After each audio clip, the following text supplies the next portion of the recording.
ये बड़ा सुंदर अवसर हमें मिला है मकर संक्रांति के इस अवसर पर आज लखनऊ में हम सब एक साथ मिल करके सत्संग की इस पावन बेला का लाभ उठा रहे हैं। इस संसार में संतों महापुरुषों ने किस तरीके से अपने जीवन से मानवता के लिए, हम जीवों के लिए हमेशा से रास्ता बनाया है, किस तरीके से उन्होंने सच्चा मार्ग दिखाया है, इसको आज के इस आधुनिक समय में समझने की बहुत जरूरत है। आज जहां कलयुग का, सांसारिकता का, भौतिकता का इतना बहाव है, 24 घंटे हमारा ध्यान फायदे, लाभ, कैसे हम अपने जीवन में भौतिक सफलता पाएं और उस सफलता पाने के लिए हम किसी भी हद तक जाने को तैयार हैं। छोटे छोटे अपने जीवन के आदर्श तक, जहां इंसान आज छोटे से सुख और लालच के लिए बुला रहा है,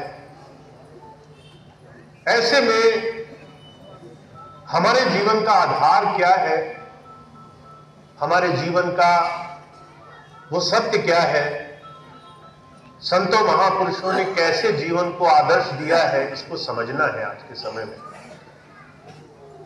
मकर संक्रांति के बहुत सारे स्वरूप हैं जो संसार में प्रचलित हैं, पर मैं आज आपको 2 स्वरूपों की चर्चा करूंगा। एक स्वरूप बलिदान और त्याग की, जो गुरु गोविंद सिंह जी महाराज ने अपने जीवन काल में करी। आज से लगभग 400 साल पहले गुरु गोविंद सिंह जी महाराज और उनके 4 पुत्र मानवता की रक्षा के लिए, इंसानियत को बचाने के लिए, धर्म की रक्षा के लिए उन्होंने अपना सर्वस्व निछावर कर दिया, ताकि जो जनमानस है, जो आप और हम जैसे साधारण व्यक्ति हैं, उन्हें इस भारतवर्ष में धर्म के चुनाव की स्वतंत्रता रहे। महाराज जी कहा करते थे, दुनिया में आप किसी देश में चले जाओ, आपको यह आजादी नहीं है कि आप अपना धर्म खुद चुन सको। एक समय था ईसाई मत में, अगर कोई ईसाई नहीं हुआ करता था तो उसको सूली चढ़ा देते थे। ईसाई होना अनिवार्य था। आपको धर्म के चुनाव की स्वतंत्रता दुनिया के किसी भी देश में नहीं दी गई, पर भारतवर्ष ऐसा एक देश हुआ जहां पर आपको आपके विश्वास से, आपकी आस्था से जुड़ने का पूरा स्वतंत्र भार दिया गया। आप उस परमात्मा को कैसे मानोगे, पूजा पाठ जब तक नियम संयम से मानोगे, दान पुण्य से मानोगे, साधना और भक्ति से मानोगे, आप नास्तिक रहना पसंद करोगे, आप आस्तिक रहना पसंद करोगे, ये स्वतंत्रता भारत ने अपने तमाम रहने वाले हर एक जनमानुष को दी। और इस बात की खूबसूरती संतों महापुरुषों ने बनाकर रखी। आप जैसे हो वैसे उस परमात्मा को मानो। आप अगर उस परमात्मा को पहले देखना चाहते हो, उसको पहले अनुभव करना चाहते हो, तो उस रास्ते पर चलो। अगर आप उसे धर्म के रास्ते से, भक्ति मार्ग से जानना चाहते हो, पूजा में लगना चाहते हो, मूर्ति पूजा में चलना चाहते हो, तो उस रास्ते से चलो। पर कोई आपको विवश नहीं करेगा, कोई आप पर दबाव नहीं डालेगा कि आपको अपना धर्म बदलना है, आपको अपनी आस्था बदलनी है, आपको किसी के दबाव में आकर अपना विश्वास बदलना है। और गुरु गोविंद सिंह जी महाराज ने इस एक विश्वास की रक्षा के लिए कि हमें अपने आस्था, अपनी भक्ति, अपने जीवन में हम किसको मानेंगे इसकी स्वतंत्रता रहे, उन्होंने त्याग और कुर्बानी करी। उनको जितने लोगों ने माना, जितने भी उनके शिष्य थे, उन्होंने इस एक विश्वास के लिए जीवन में कुर्बानियां दी।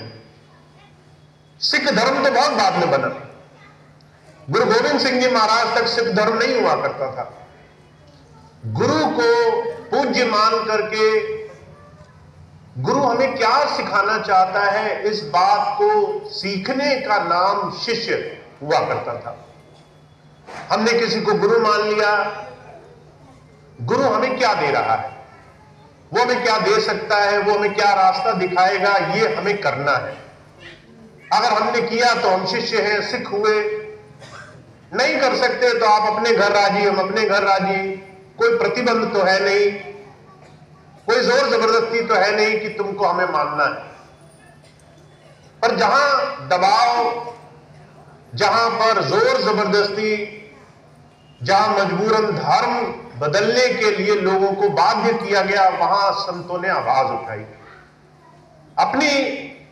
अपने पुत्रों की, अपने बच्चों की, अपने मानने वालों की कुर्बानी से पीछे नहीं हटे कि हमें हमारे जीवन में प्रभु भक्ति, ये हमारी आस्था, विश्वास, हमारे स्वतंत्र प्रभार के कारण मिलनी चाहिए। हम अगर उस परमात्मा से जुड़ने के लिए तैयार हैं, अगर हम अपने जीवन में सत्य को समझ गए हैं, इस मनुष्य जीवन के स्वरूप को समझ गए हैं, तो हम अपने जीवन में सही दिशा से जुड़ने के लिए तैयार हैं। तो जो कहते हैं कि पहला स्वरूप संतों ने, महापुरुषों ने इस संसार में, समाज में, जिस भी धर्म समाज में हम रहते हैं, उसमें कुरीति, बुराइयों को मिटाने के लिए त्याग करके भी किया है।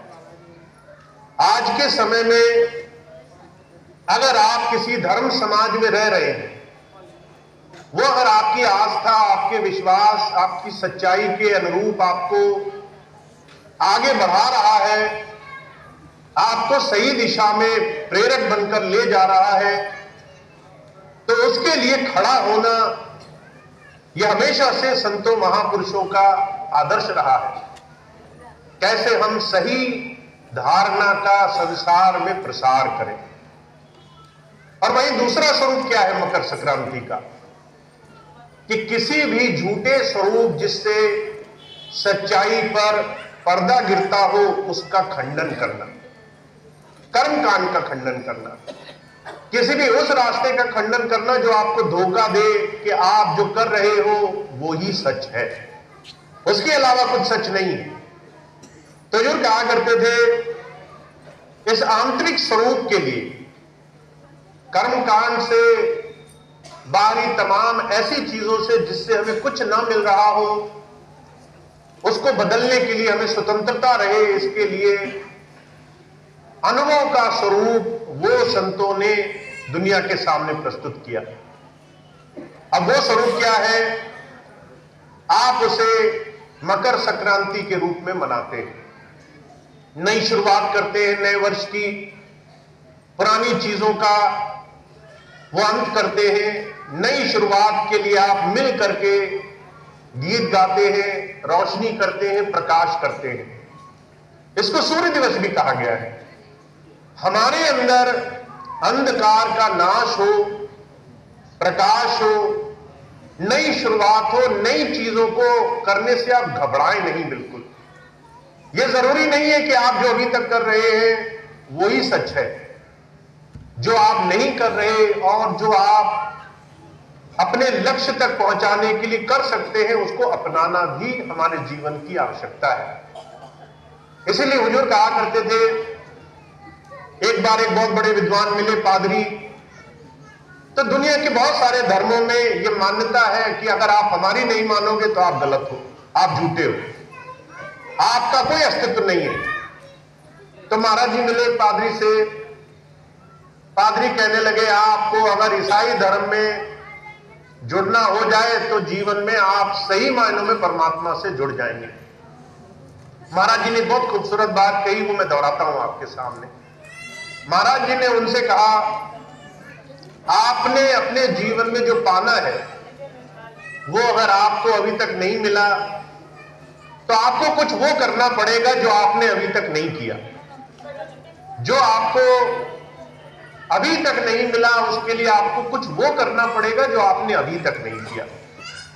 आपको आलस छोड़ना होगा, आपको अपनी दिनचर्या बदलनी होगी, आपको अपने कुछ नियम बदलने होंगे जिससे आप कुछ नए काम कर सकें।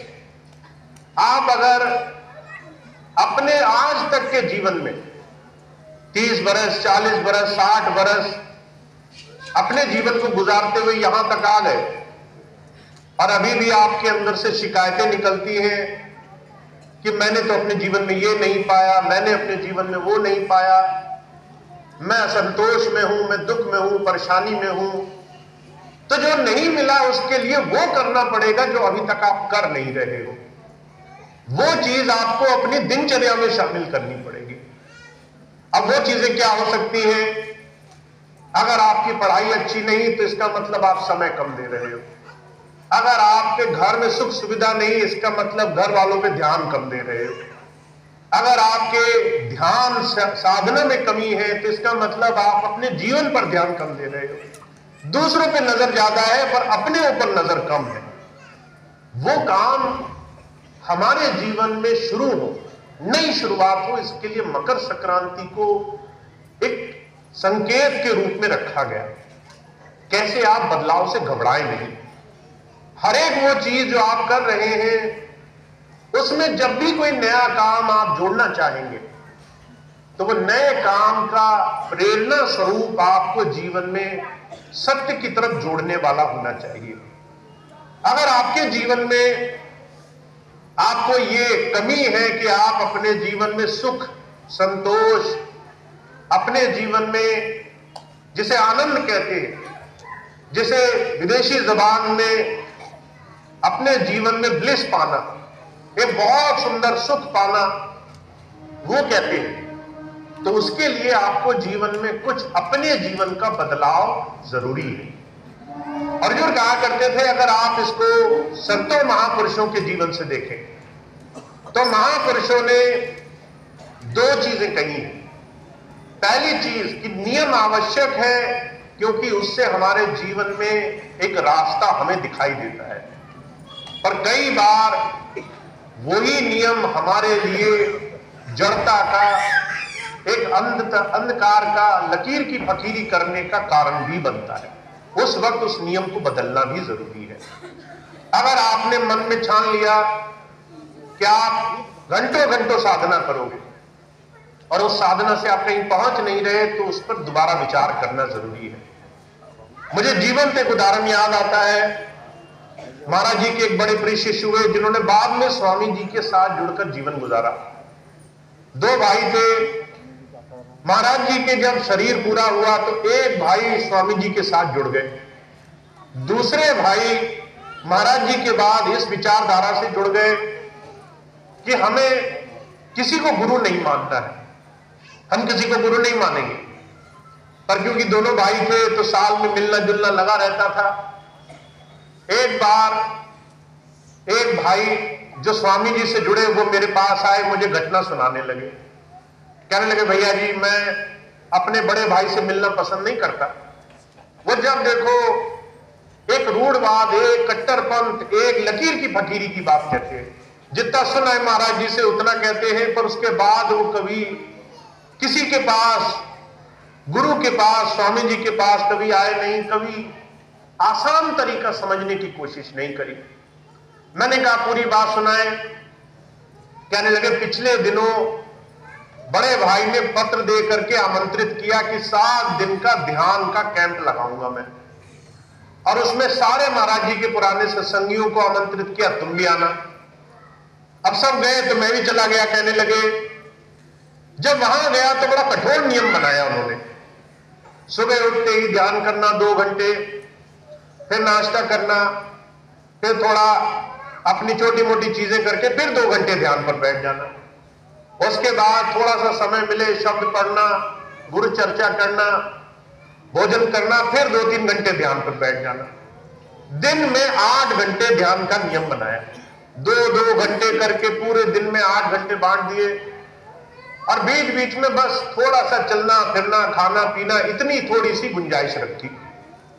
8 दिन गुजर गए, बैठे बैठे साधना करते करते जब समय पूरा हो गया तो मैंने सबसे पूछा कि भाई ध्यान में क्या हुआ, तो सबने मना कर दिया, हम अपना अनुभव नहीं बता सकते, हम अपना अनुभव आपको नहीं बता सकते। कहने लगे मैं चुपचाप चला आया, 8 दिन बैठा, ध्यान किया, अपना अनुभव तो मैं जानता था। मुझे कहने लगे मैं इतने दिन बैठा भैया, वहां ध्यान करने के बावजूद भी मैं अपने मन से नहीं लड़ पाया। मन पूरा समय दुनिया की तमाम चीजों की याद, चिंताएं, बातें, हजार तरह की चर्चाओं में लगाता रहा। जब मेरी इसकी स्थिति ये थी तो इनकी भी स्थिति ऐसी ही रही होगी, ऐसा मैं मान लेता हूं। पर मैं न इस चीज का इलाज जान पाया, न उन लोगों को इसका इलाज मालूम है। ध्यान सिर्फ आंखें मूंद करके क्या सिर्फ एक स्थान पर बैठने का नाम हो सकता है, या उसमें जो छोटी छोटी हमारे अंदर व्यवधान, परेशानियां, दिक्कतें आ रही हैं, उसका समाधान खोजने का तरीका हो सकता है। जब हम ध्यान पर बैठते हैं, सबसे बड़ी समस्या है इस मन का किसी भी उस जड़, किसी भी उस कर्म कांड, उस भौतिक, उस बाहरी चीज को मान लेना जो हमने भक्ति का स्वरूप माना हुआ है। जब संत आते हैं, कहते ध्यान पर बैठने से पहले इस मन को गुरु की शरण में लगाना, यह वो युक्ति है जिसे गुरु आपसे कराता है। आपको ऐसे ऐसे काम करा करके जिसकी आप कल्पना नहीं कर सकते, जिसको आप सोच नहीं सकते, जिसको आप जानते नहीं, पर जब आप उसकी बात मानते हैं तो हमारे जीवन में चमत्कार होना शुरू हो जाता है। मुझे बड़े अच्छी तरह से याद है, स्वामी जी के समय में पंजाब के सत्संगी हुए, मदन लाल जी उनका नाम था। वो आए स्वामी जी से मिलने, कहने लगे स्वामी जी मैंने नाम तो ले लिया पर मन में इच्छा है शरीर छूटने से पहले कुछ दिख जाता। स्वामी जी कहने लगे कुछ दिन रुको, सेवा करो। अब उन दिनों संगीला आश्रम में जो भी कार सेवा लगी थी, बहुत से भाई बहन आए हुए थे, तरह तरह से भवन बनाने के कामों में सेवा चल रही थी। किसी ने ईंटा उठाया, किसी ने गारा उठाया, किसी ने मिट्टी साफ करी, किसी ने कुछ किया, उसी सेवा में लगना था। मदन लाल जी शरीर से काफी भारी थे, सेठ थे, बैठने का काम था, कभी शरीर का ध्यान नहीं दिया। शरीर में तरह तरह से बाहरी रूप से थोड़े से परेशानी आने लगी, शरीर बहुत भारी हो गया। अब जब सेवा करने गए तो देखा सेवा में आराम की सेवा तो कुछ भी नहीं थी, सारी सेवा कठिन सेवा थी। कोई जमीन पर बैठा कर रहा है, कोई सर पर तसला उठाए सेवा कर रहा है, कोई ईंटें उठा रहा है, कोई दूसरे कठिन काम में लगा है। मदन लाल जी सोचने लगे मैं क्या सेवा कर पाऊंगा, शरीर तो मेरा इस योग्य है ही नहीं। पर स्वामी जी की बात मान करके उन्होंने सोचा जब स्वामी जी ने बोला है और मैंने मांगा है तो मैं करूंगा। और उन्होंने अच्छे खासे बहुत सुंदर कपड़े पहने थे, वहीं जमीन मिट्टी में वो लिथड़ करके बैठ गए और जो बन पड़ा वो सेवा करने लगे। जितनी मिट्टी उठा सके मिट्टी उठाते थे, जितना ईंटा उठा सके वो उठाते थे। पर उन्होंने स्वामी जी से शिकायत नहीं करी जा करके कि स्वामी जी ऐसा करो, अच्छी वाली सेवा दो, बढ़िया वाली सेवा दो, कपड़े साफ रहे ऐसी सेवा दो, थोड़ा सा हमारा बैठने उठने का ध्यान रखो। जो स्वामी जी ने बोला वो कर दिया उन्होंने, और सुबह से लेकर शाम तक बड़ी लगन से सेवा में वो लगे रहे। 1 दिन 2 दिन 4 दिन, और जब शाम को भजन पर बैठते तो धीरे धीरे मन उनका स्थिर होने लग गया। जो मन आपके हजारों हजारों संसार के साधनों से नहीं सध सकता है, जो हजारों हजारों अपनी मन गति से नहीं सध सकता है, गुरु की एक बात से सधने लग जाता है। यह मन गुरु की एक बात से रुकने लग जाता है। संतों की आवश्यकता संसार में इसीलिए है, वो हमें संसार में मन को साध करके जीते जी हमें सत्य से जोड़ने के लिए आते हैं, और इससे जोड़ने के लिए वो हमें जो भी रास्ता दे वो रास्ता हमारे लिए सफल है, वही रास्ता हमारे लिए सरल है। तो हुजूर कहा करते थे वो भाग्यशाली हैं जिन्होंने आज के इस आधुनिक जगत में संतों के जीवन के स्वरूप को समझा है। हम जब गुरु के पास आए हैं तो हमें गुरु की आज्ञा को सर्वोपरि रखना चाहिए। गुरु की बात पर हमें अपने जीवन को बिना प्रश्न चलाने की कोशिश करनी चाहिए, क्योंकि गुरु हमें बाध्य करता है इस मन की तमाम हरकतों से सीधे उसके सेवा के साधन में जोड़ने के लिए। कई बार बहुत से भाई बहन मेरे पास आते हैं, अभी जब से मैंने एक बात कही है, बहुत से लोग बार बार आकर के मुझसे अपनी बात कहते हैं। मैंने एक बात कही कि भाई आप मेरे पैर मत छुआ करो, तो बहुत से लोग आते हैं भाव में, प्रेम में, लगन से, कभी अकेले देख लेते हैं मुझे तो कहते हैं कि अभी तो कोई नहीं देख रहा, अभी तो पैर छूना मुनासिब है, अभी आपको और हमें कोई नहीं देख रहा, कोई तीसरा देखे तो उसके सामने हम नियम मानेंगे। कई बार अकेले में कहते हैं कि कई दिनों बाद आए हैं, आज तो पैर छूना बनता है। कई अलग अलग तरीके से वो कोशिश करते हैं उस भाव को उस एक छोटे से काम के साथ जोड़ने के लिए। मैं आपको किसी चीज के लिए क्यों मना करता हूं, यह मैं आपको बताना चाहता हूं। हम जब किसी एक चीज को जो हमारे जीवन में बहुत समय से आस्था का केंद्र रही हो, जब उस एक छोटी सी चीज को हम तोड़ देते हैं तो हमारा मन बाध्य हो जाता है सोचने के लिए कि अब हम क्या करें। मैंने आपको मना किया पैर मत छुओ, पैर छूने का कोई ऊपर नीचे रास्ता भी मत अपनाओ, यह भी मत करो कि नीचे झुको, यह भी मत करो कि दूर से खड़े होकर के पैर छूने के लिए वो पूरी प्रक्रिया अपनाओ, बस पैर को हाथ न लगने पाए। हर एक वो प्रक्रिया आपने छोड़ दी गुरु आज्ञा मान करके। अब भक्ति कैसे होगी? अब हम कैसे अपनी श्रद्धा अर्पण करेंगे? आपका मन विवश हो जाएगा इस कर्म कांड को छोड़ने के लिए। अब आप पैर को आप नहीं लगा सकते, अब आप झुक नहीं सकते, अब आपकी आस्था इस तरीके से नहीं निकल सकती, तो आपको दूसरा रास्ता अपनाना पड़ेगा। वो रास्ता आप कर्म कांड का नहीं रहा, वो रास्ता आप भौतिकता का नहीं रहा, दुनियादारी का नहीं रहा, सांसारिकता का नहीं रहा। फिर आप क्या करोगे? आपको अंदर पुकार करनी ही पड़ेगी। आपको अंदर मन को गुरु की याद को करने के लिए जतन करना ही पड़ेगा। आपको उसकी तरफ ध्यान जोड़ना ही पड़ेगा, क्योंकि हर एक बाहरी चीज आपके लिए सरल साधन बना देती है, पर सरलता से भक्ति नहीं होती, सरलता से मन काबू नहीं आता, सरलता से एक नई शुरुआत नहीं होती जिससे हम मन से गुरु के नाम को जोड़ने वाले बने। मैं कई बार देखता हूं बहुत से भाई बहन इन छोटी छोटी चीजों को बहुत आसानी से लेना चाहते हैं, और मैं इसको आपको आपके गुरु से सच्चे नाम की कमाई के व्रत की तरह देखता हूं। जब आप एक कोई भी छोटे से बाहरी कर्म कांड के रास्ते को छोड़ देंगे तो आपका मन आपको अंदर गुरु के ध्यान की तरफ, उसकी याद की तरफ जोड़ने का साधन बनाएगा। मैं किसी चीज की मनाही नहीं करता। बहुत से लोग फोटो ले जाते हैं, उस पर माला चढ़ा देते, उस पर दीपक जला देते, वो सारी चीजें आपकी आस्था तक सही है, पर कभी आपने आंखें बंद करके वहां झुक करके उन्हें गुरु मान करके प्रणाम कर दिया, एक बार भी कह दिया कि यही स्वामी जी है, स्वामी जी इसके अलावा कुछ और नहीं, वहीं आप जड़ में चले गए, वहीं आपने चेतन स्वरूप को नकार दिया, वहीं आपने गुरु की अभी तक की शिक्षाओं को नकार दिया कि गुरु हमें अंदर जोड़ने के लिए प्रयासरत था। वो हमारे मन को गुरु के नाम के सिमरन में जोड़ने के लिए प्रयासरत था। तो आप कभी इस चीज को गुरु की नजर से देखें। जब संत आते हैं वो जड़ से चेतन की तरफ, वो कर्म कांड से आस्था के सही प्रतिबिंब, सही स्वरूप की तरफ ले जाने की कोशिश करते हैं। हर एक वो बाहरी चीज जो आप छोड़ दोगे वो आपको आंतरिक साधना की तरफ ले जाने का रास्ता खोल देगी, वो आपको गुरु की याद से जोड़ने का रास्ता खोल देगी। बहुत से लोग वो मुझे कहते हैं भैया जी आप फोन नहीं उठाते। मैं उनसे कहता हूं आप फोन करके सरलता के रास्ते पर हो।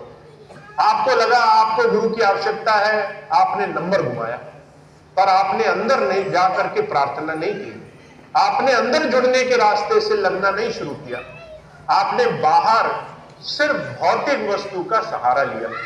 वो भौतिक वस्तु कब तक रहेगी आपके पास? आज है कल नहीं है। अभी पिछले दिनों मुझे पता चला एक बहन जी थी, उनको बहुत से लोगों ने परेशान किया तो बच्चों ने फोन ही छीन लिया कि जो है फोन मत रखो, बहुत फोन आ रहे हैं इधर उधर के।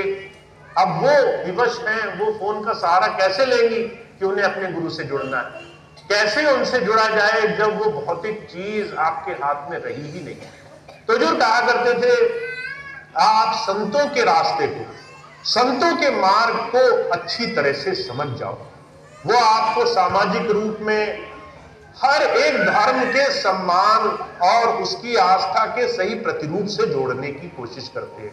अगर धर्म की रक्षा करनी पड़े, अगर मानवता की रक्षा करनी पड़े, अगर एक इंसान के भाव की रक्षा करनी पड़े तो वो सबसे बड़ा धर्म है। पर उसी धर्म के लिए आपको अगर जीवन में खुद प्रयास करना पड़े तो कर्म कांड से बचना आपके लिए सबसे जरूरी कदम है। हर एक वो चीज जो आपको अंदर ले जाने से रोक रही है उसमें बदलाव कर लीजिए, उसको बदलने के लिए कुछ जतन कर लीजिए। हर रोज कुछ ऐसा प्रयास कर लीजिए जो आपकी नए शुरुआत की पहली सीढ़ी हो। तो मकर संक्रांति ये आपको अंदर गुरु की साधना से जोड़ने और उसके लिए जो भी नया करना हो उसको करने का प्रेरक है।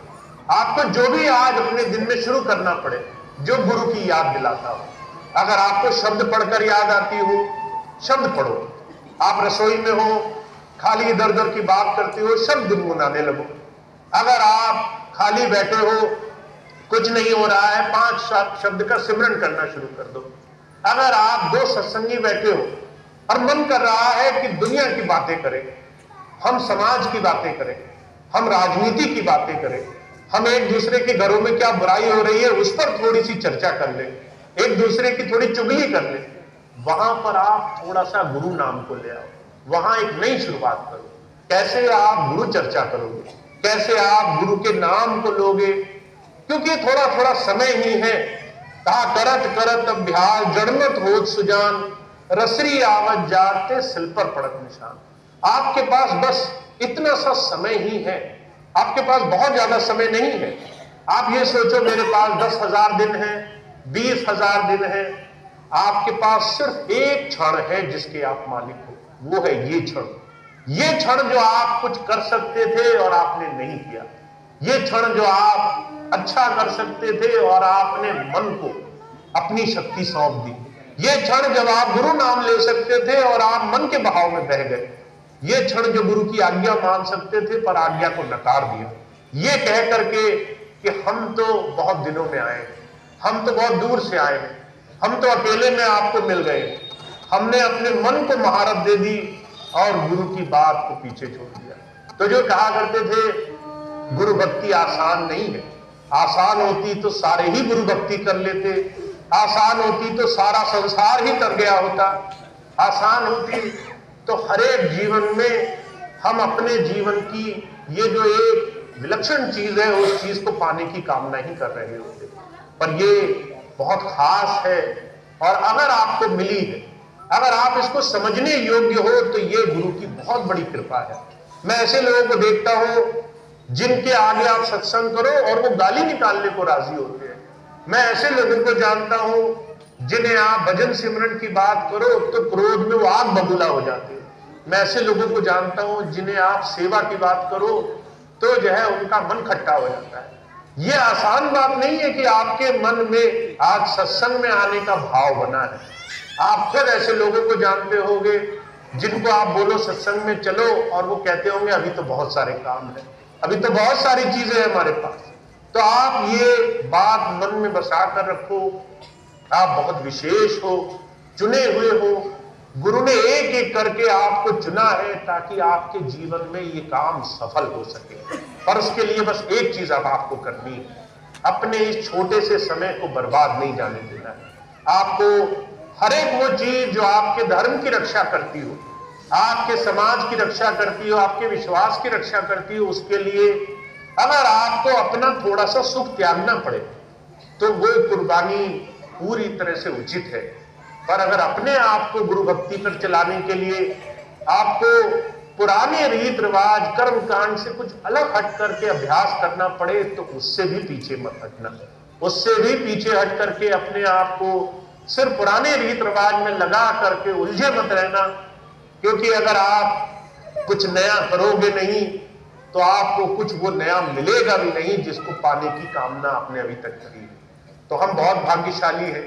मैं सिर्फ इतना कहता हूं, नया वर्ष है, नई शुरुआत है, पीछे की बहुत सारी चीजों को मत देखा जाए। हम कई बार पीछे की समस्याएं, पीछे की दुविधाएं, पीछे के बहुत बड़े बड़े संघर्ष देख करके आगे चलना ही छोड़ देते हैं। हम कहते हैं कि हमारे जीवन में तो कुछ नया नहीं हो सकता। क्यों नहीं हो सकता? क्योंकि पहले कुछ नया नहीं हुआ, क्योंकि पहले कभी सफलता नहीं मिली, क्योंकि पहले कभी रास्ता नहीं मिला, इसलिए हम आगे भी नहीं चलेंगे। पर मैं आपको कहता हूं, नया वर्ष है, नई शुरुआत है, नए तरीके से अपने जीवन को देखिए, नए विश्वास की मजबूत नींव डालिए, नए तरीके से अपने दिन को संवारिए। हर रोज अगर आपको समय नहीं मिल रहा है तो कुछ नई दिनचर्या बनाइए। इस दिनचर्या में थोड़ा सा समय गुरु को दीजिए। उस दिनचर्या में आपका ध्यान, विश्वास गुरु के प्रेम भाव से जुड़ा होना चाहिए। उस नई दिनचर्या में आपको भरोसा होना चाहिए कि आप सिर्फ यहां संसार के कर्जे चुकाने नहीं आए हो, लेना देना नहीं देने आए हो, यहां सिर्फ मकान कोठियां बनाते बनाते गल्ले नहीं आए हो, यहां आप कुछ अच्छा काम करने आए हो और उसका समय बहुत सीमित है आपके पास। उस सीमित समय का लाभ आपको उठाना ही होगा, उससे आपको जुड़ना ही होगा, क्योंकि अगर आप नहीं जुड़े तो बाद में सिर्फ ग्लानि, दुख, क्लेश, सिर्फ मन में ये खटास रह जाएगी कि इतना सुंदर मौका मिला था, काश हम कुछ कर पाते, काश हम गुरु की बात मानते, काश हम अपने मन के पीछे न भागते रहते। पर उस वक्त देर हो चुकी होगी, उस वक्त आपके हाथ कुछ लगेगा नहीं। तो मैं आपको बार बार यही चीज समझाता हूं, नया वर्ष है, इसको नए उत्साह के साथ देखिए। हर दिन का, हर हफ्ते का, हर महीने का दिनचर्या बनाइए। अगर आप उस दिनचर्या में थोड़ा सा भी समय बचा पाए, आधा घंटा भी बचा पाए, सोने से बचा पाए, खाने से बचा पाए, दूसरे लोगों के साथ खड़े होकर दुनिया के तमाम निंदा, चुगली, द्वेष विचारों से बचा पाए, कहीं से भी थोड़ा सा समय बचा पाए, उसमें आपने सिमरन किया, याद करी, जीवन में एक अच्छे काम का संकल्प उठाया, एक सेवा का संकल्प उठाया, गुरु की आज्ञा मानने का एक मन में व्रत धारण किया कि आज से गुरु की वाणी मेरे लिए अमृत है, उसकी बात मेरे लिए सब कुछ है। उसने कह दिया पैर को हाथ नहीं लगाना तो मैं दूर से ही, मन से ही, पूरी आस्था से उसके साथ जुड़ूंगा। उसने कह दिया सेवा में लगना तो समय निकाल करके सेवा में समय जरूर दूंगा। उसने कह दिया कि थोड़ा समय याद में लगाना तो चाहे 24 घंटे में कुछ भी करना पड़ जाए, आधा घंटा कम सोना पड़े, खाने में कम समय देना पड़े, चाहे दूसरों से कम बात करनी पड़े, वो समय मैं दूंगा और ये मेरा संकल्प है। जब आप ऐसे अपने नए वर्ष की शुरुआत करोगे तो आपसे ज्यादा आपकी मदद करने के लिए और कोई भी नहीं, वो परमात्मा खुद उस वक्त मौजूद रहकर सारे काम बनाएगा। मुझे याद है स्वामी जी कहा करते थे, जब तुम एक कदम गुरु की तरफ चलते हो वो 1000 कदम चलकर तुम्हारे लिए सारे रास्ते बनाने को तैयार रहता है। तो आप बहुत भाग्यशाली हैं। आप इस नए वर्ष को गुरु का वरदान समझिए। आप अपने आप को थोड़ा सा जगाइए, थोड़ा सा पुरानी तमाम चीजों से हटा करके अपने आप को शिष्य के रूप में आप पक्का बनाने के लिए पूरा व्रत संकल्प ले लीजिए और हर एक भाई बहन अपने लिए इस बारे में विचार करें। मैं पिछले दिनों एक भाई से गया, जब सत्संग में यही बात मैंने कही तो वो थोड़ी देर बाद दूसरे को समझाते हुए पाए गए। सामने वाले को कह रहे थे, तुमने सुना भैया जी ने क्या कहा, तुम्हें यह काम करना है। अरे भाई, हमने तुम्हें दूसरे को बताने के लिए नहीं कहा कि तुम दूसरे को जाकर समझाने लग जाओ, तुम पहले अपने आप पर इस चीज का पालन करो। इसलिए अपने आप में हमने दृढ़ बनना है, अपने आप को पहले गुरु की आज्ञा से जोड़ना है। दूसरे को बताने का दायित्व नहीं दिया गया हमें, यह सेवा नहीं सौंपी गई कि दूसरे को जगाओ जा करके। अपने आप को हमें हर रोज कितना हम समय, कितनी आस्था, कितना हम गुरु के चेतन भाव से जुड़ने के लिए अपना समय दे सकते हैं, उस पर हमने काम करना है। तो मकर संक्रांति का अवसर है, आप सबको बहुत बहुत शुभकामनाएं हो, बहुत आपके जीवन में सुख समृद्धि आए, आपके जीवन में हर तरीके से आपको गुरु की दया मौजूद रहे, आपके संसार के काम भी अच्छे बने, आपका मन भी गुरु से जुड़ा रहे, आपका ध्यान सिमरन भी गुरु के चरणों में जुड़ा रहे, आप अच्छे सेवा के कामों में भी लग सको, ऐसी ही बड़ी प्रबल भावना के साथ मैं अपनी बात समाप्त करता हूँ। और आप सबको गुरु का आशीर्वाद मिले, इसी भाव के साथ आप सब जीवन में आगे बढ़े, ऐसी भाव रखता हूँ। तो आज इतनी बात को आप ले जाएं घर कि आपको मकर संक्रांति एक नई शुरुआत के रूप में देखनी है, उससे नया जीवन में कुछ नियम, नई साधना, नया तरीका जीवन में लाना है। तो ये स्वामी जी की बात है जो मैंने अब आपके सामने रखी। अब इतनी बात कह के मैं अपनी बात समाप्त करूंगा। अब कार्यक्रम के बाद एक प्रार्थना होगी, उसके बाद सभी भाई बहन प्रसाद चखेंगे। मकर संक्रांति का अवसर है, सभी सेवादार भाई बहनों ने बहुत प्रेम से आप सबके लिए इस नए वर्ष के इस आगमन पर बहुत सुंदर सुंदर व्यवस्थाएं करी हैं, तो उनका सहयोग देंगे, उनके साथ इस कार्यक्रम को सफल बनाएंगे लंगर प्रसाद के पूरा होने तक। तो अभी कार्यक्रम समाप्त होगा। एक दो सूचनाएं हैं, मैं आपको बता दूं। अभी आपको मालूम है इस कार्यक्रम के बाद एक छोटा सा सेवा कार्य होना है।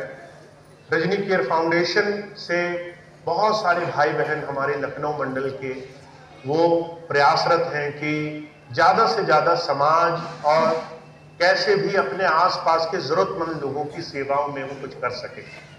तो हर महीने कुछ न कुछ सेवा कार्य होता रहे। अभी आज ब्लड डोनेशन का रक्तदान शिविर एक लगा हुआ है, जिसमें कुछ लोगों को जाना है।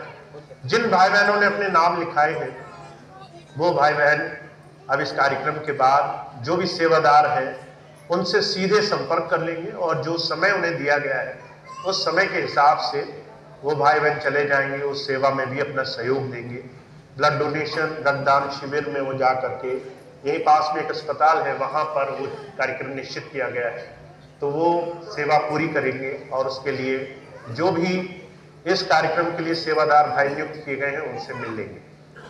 दूसरी एक खास आपके लिए सूचना ये है, स्वामी जी के जाने के बाद और बहुत सारी व्यवस्थाओं के चलते जो स्वामी जी की एक संस्था दिव्यानंद स्पिरिचुअल फाउंडेशन जो बहुत सारे सेवा कार्य किया करती थी, वो पूरी तरह से अस्त व्यस्त हो चुकी थी, जिसके चलते पिछले वर्ष एक नई संस्था का गठन किया गया है, दिव्यानंद योग साधना समिति। ये संस्था अब बन चुकी है, इस वर्ष से वो आपके सभी क्षेत्रों में कार्यरत है। तो लखनऊ मंडल वो तैयार है, जो भी भाई बहन अपनी सेवाएं पहले स्वामी जी के सेवा के संस्थान में दिया करते थे, वो अब यहाँ पर जो भी समिति के सभी सदस्य हैं उनसे मिल लेंगे। तो भाई शिव कुमार जी हैं, दूसरे तमाम भाई बहन हैं, उनसे मिल लेंगे, सेवाओं के बारे में उनसे जानकारी ले लेंगे। ये जितने भी भाई बहन सेवा के इस प्रयोजन से जुड़ेंगे, वो अपनी मासिक सेवा की जो भी राशि उनको देंगे, वो सब सेवा कार्यों में लगे। इसका पूरा पूरा जिम्मेदारी, इसका पूरा पूरा वो कार्यभार लखनऊ में, लखनऊ की वो समिति की शाखा पूरी तरह करेगी। इसी तरह से उन्नाव में भाई राजकिशोर जी, तो भाई बहन उन्नाव से आए हैं, उनसे संपर्क करेंगे। कानपुर में चौहान साहब हैं, उनसे संपर्क करेंगे। जो भाई बहन बाराबंकी से हैं वहाँ पर संपर्क करेंगे, वहाँ पे नरेंद्र भाई हैं। ऐसे हर एक जितने भी जिले हैं वहाँ पर ये समिति दिव्यानंद योग साधना समिति ये अब इस वर्ष से काम करेगी।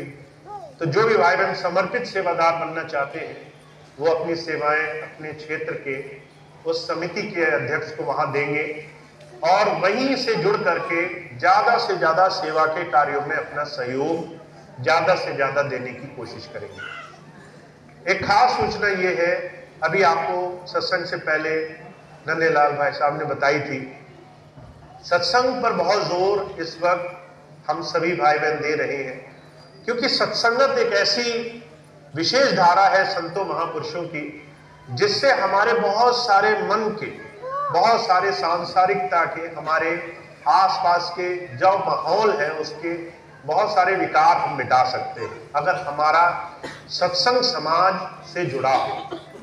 और इसीलिए हमारे जितने भी भाई बहन हैं, मैं तो कहता हूं कि जो सत्संगी नहीं है वो भी, जो सत्संगी है वो भी, धीरे धीरे अपने जीवन के, अपने दिनचर्या, अपने स्वरूप में सत्संग का शामिल होना उनका बहुत जरूरी है। तो आप लोग सत्संग सुनते ही होंगे, कभी कोई फोन पर सुन लेता है, कभी कोई टेलीविजन पर किसी महात्मा, किसी महापुरुष की वाणी आ रही वो सुन लेते हैं। पर जब हम आपस में मिलकर कहीं सत्संग करते हैं, 2, 4, 10, 20 भाई बहन आपस में मिलकर गुरु चर्चा करते हैं, सेवा के संकल्प लेते हैं एक दूसरे के साथ, कैसे हम एक दूसरे की सेवा, समाज में अच्छाई को आगे लाएं, इस तरह के विचार शुरू होते हैं, तो सही मायनों में धीरे धीरे समाज का उत्थान होता है। तो सत्संग उसके लिए जारी किया गया है। लखनऊ में अलग समिति है जो सत्संग पर ध्यान देगी, और वो समिति के सारे सदस्य कोशिश करेंगे कि लखनऊ का सत्संग ज्यादा से ज्यादा संगठित हो। ऐसे ही हर एक जिले में एक समिति है जो सत्संग की तरफ पूरा ध्यान देगी। तो लखनऊ की वो समिति है, भाई प्रेम कुमार जी जो देवपुर पारासी है, वो उस समिति में है। दूसरे बहुत सारे भाई बहन हैं। सत्संग का अभी थोड़ी देर पहले आपको बताया गया था, हर रविवार को जो सत्संग हो वो सामूहिक हो, अलग अलग ना हो। 2, 4, 10, 20 भाई अलग अलग घर में बैठकर सत्संग करें, उसकी बजाय कम से कम हर रविवार को हम जहां भी सत्संग निश्चित हो वहां इकट्ठे हों और अपना समय दें, अपना प्रेम भाव दें, अपनी सेवा से वहां जुड़े। तो ये सत्संग अब इस महीने के बाद लखनऊ में चारों तरफ शुरू होगा। लखनऊ से बाहर जहां जहां भी सत्संग और ज्यादा सुगठित हो वहां पर हम अपनी सत्संग टीम भेजेंगे, जिसमें हर एक सत्संग जिले से एक उसमें भाई बहन का चुनाव किया गया है। नन्हेलाल दादा यहाँ से हैं, भाई राजकिशोर जी उन्नाव से हैं, अपने मदन भाई और अमर सिंह जी बाराबंकी से हैं, दूसरे ऐसे बहुत सारे अलग अलग सत्संग क्षेत्रों से उस सत्संग टीम में लोग हैं जो हर जगह जाकर सत्संग करेंगे। और मैंने उनको एक और निर्देश दिया है कि अगर कोई मेरा सत्संग चाहता है तो मैं पहले उनसे पूछूंगा टीम से कि वो कभी उस क्षेत्र में गए कि नहीं गए। अगर वो नहीं गए होंगे तो फिर मैं पहले उन्हीं को भेजूंगा कि वो आपके क्षेत्र में जाके सत्संग करें, सत्संग की धारा से सबको जोड़ें। तो आप सभी भाई बहन सत्संग में ज्यादा से ज्यादा सहयोग करें, ज्यादा से ज्यादा अपने घर, अपने गांव, अपने कस्बों में, अपने आसपास के क्षेत्रों में सत्संग करें, सबको बुलाएं, सत्संग की धारा से सब लोग जुड़े, जिससे जीवन में, समाज में एक अच्छी बात, एक सेवा की भावना, एक प्रेम और भाईचारे की भावना बढ़े। तो सत्संग का ज्यादा से ज्यादा जोर देना है। उसके लिए आप जो भी भाई बहन सत्संग लेना चाहते होंगे, टीम के सदस्यों से जो लखनऊ में सत्संग लेना चाहते होंगे, यहाँ की समिति से संपर्क करेंगे। वो सब आपको पीछे जो स्टॉल लगा है वहां पर मिलेंगे और उनसे जाकर आप बात कर सकेंगे। तो ये कुछ सूचनाएं थी, इसका पूरा लाभ उठाएं, नए वर्ष को नए तरीके से शुरू करें, इसमें संकल्प और व्रत को धारण करें, जिससे हम अपने आप को एक सच्ची नई विचारधारा के साथ आगे ले जाएं। तो ये स्वामी जी की बात थी। अब इतनी बात कह के मैं अपनी बात समाप्त करूंगा। एक प्रार्थना होगी, उसके बाद लंगर प्रसाद, जो भाई बहन नामदान के लिए होंगे नामदान, और बाकी भाई बहन आराम से लंगर की सेवा में लगे।